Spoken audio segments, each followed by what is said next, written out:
Hello, welcome, and thank you for joining me again here with Cherie's hot tips and tricks to get you on the right track to gaining more clarity in your life and just feeling generally great about what you're doing and aligning with that truth of who you are. So yesterday I actually posted up 3 tips, hot tips, and it was more associated around business and or starting a project or starting something new. And so I really just wanted to elaborate a little bit more on the second tip, which has been really sitting with me, and I felt I just really needed to share that a little bit deeper and a little bit further. So the second tip was, or the second hot tip was about not wearing too many hats and actually starting with outsourcing from the beginning. So I come from a background of creating all my own projects on my own, all my own businesses on my own. I come up with a spark or a bit of juicy something to try something new and create something new. And for me, I can always see the end or finished product. And later on, I will show you and guide you with how to be able to do that. For me, it's been a very natural process. I'm a big thinker. But what's happened with me is because I'm able to do so many different things and fill so many different roles, I've come from a background of kind of, working hard. You work hard to make your money. It's been sort of my belief system, working hard, and you get on there. But, it's only in the recent years that I've really dropped into working smart. And so I want to guide you so that you don't spend years and years and years, working hard and then dropping into the smarts. So what I'd like to share with you today is about outsourcing. And why is outsourcing so important, and how can you incorporate it into your business structure? So the first thing I'd say is really sit down and have a look at what you're good at. What is your genius zone? Where do you excel the most? What excites you about your business? What is it that you are wanting to put all your time and energy into?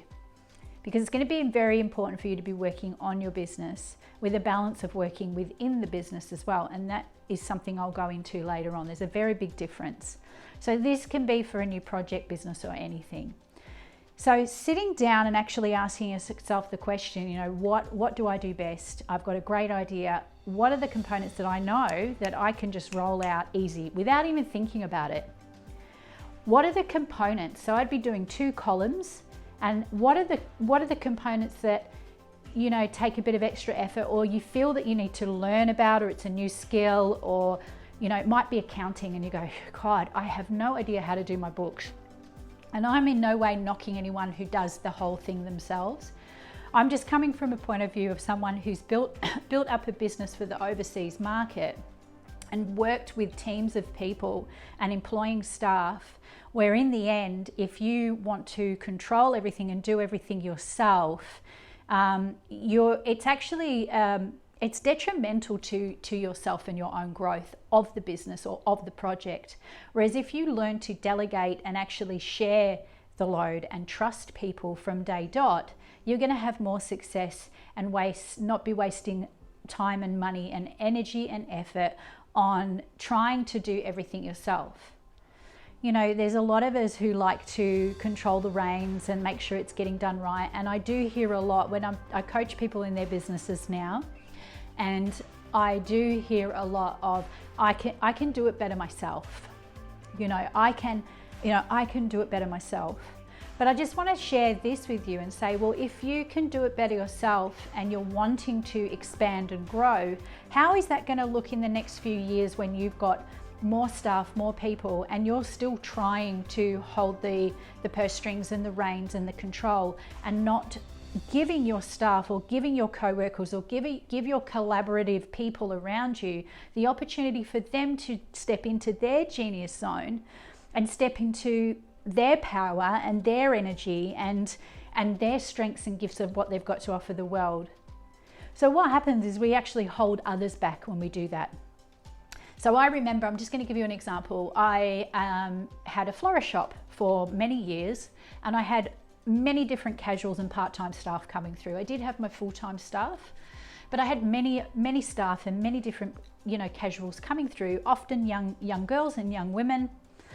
And so because I was so capable and able to clean buckets, clean stems, do the bouquets, do the cashing up, do the cleanings of the floor, do the ordering, do the maintenance, do the website, do the marketing, talk to the clients, what happened for me was I had great friendships and great connections with those beautiful girls. But what was happening for me is I was disempowering them. So, where instead of sort of saying, I'll, step them up to do this project or this different task or whatever it was, when they weren't there, I was able to run around and do the clean, do the buckets, kind of prep it for them. And then when they walked in, kind of nothing needed doing. Doesn't make sense, right? So what happened to me was I ended up exhausted, and I hit a wall and hit a point about 3.5 years into that business where I actually ended up in hospital and ended up very ill. And I really don't want that for you guys. I actually repeated that hitting the wall cycle over and over and over throughout my life, but I'll go into those stories another time. It's important for us to really allow others to shine and to share the load. It's wonderful that you've got a creative project and idea. Absolutely fantastic. But I'm not saying don't, but be mindful is the words I'm looking for. Be mindful and be very, very aware of how you're treating others and how you're collaborating with others in that space. So are you disempowering? I'd be doing a weekly or a monthly check-in with myself. Am I disempowering others? How do I show up in that collaborative space with others? Am I more of a solo person who wants to just kind of keep it to a certain point and not really collaborate with others? Or am I better in a space where, okay, I've got my control within this space of this business and I just subcontract out what I need to?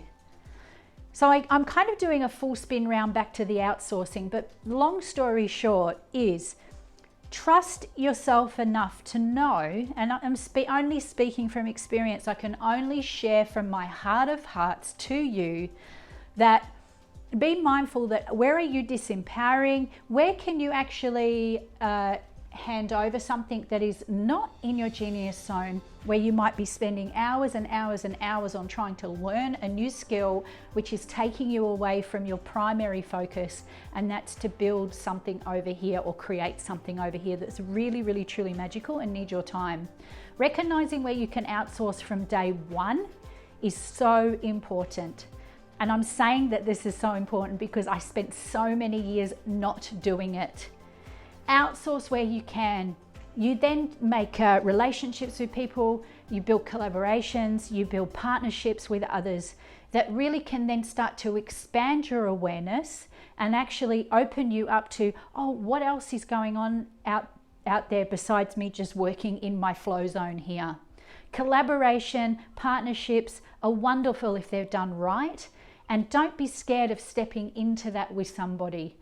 At the end of the day, if a challenge arises where someone steals your idea or something happens and, it's kind of swiped from under you or it's not quite what it seems, you can actually cross those bridges when you come to it. I'll share a story with you another time about having an idea sort of stolen from what felt like stolen from with under me. But for now, let's keep it to outsourcing. Sharing, collaborating, outsourcing, and by outsourcing I mean, you might want to start with a bookkeeper or an accountant, something as simple as that, and it doesn't have to be a big outward spend. You may say, look, I can budget and afford this each month and I can see you once and hand those. You can always negotiate these terms. Everything is negotiable. Decide what you need most. And in the beginning, yes, there's going to be things that you need to do yourself. I get it.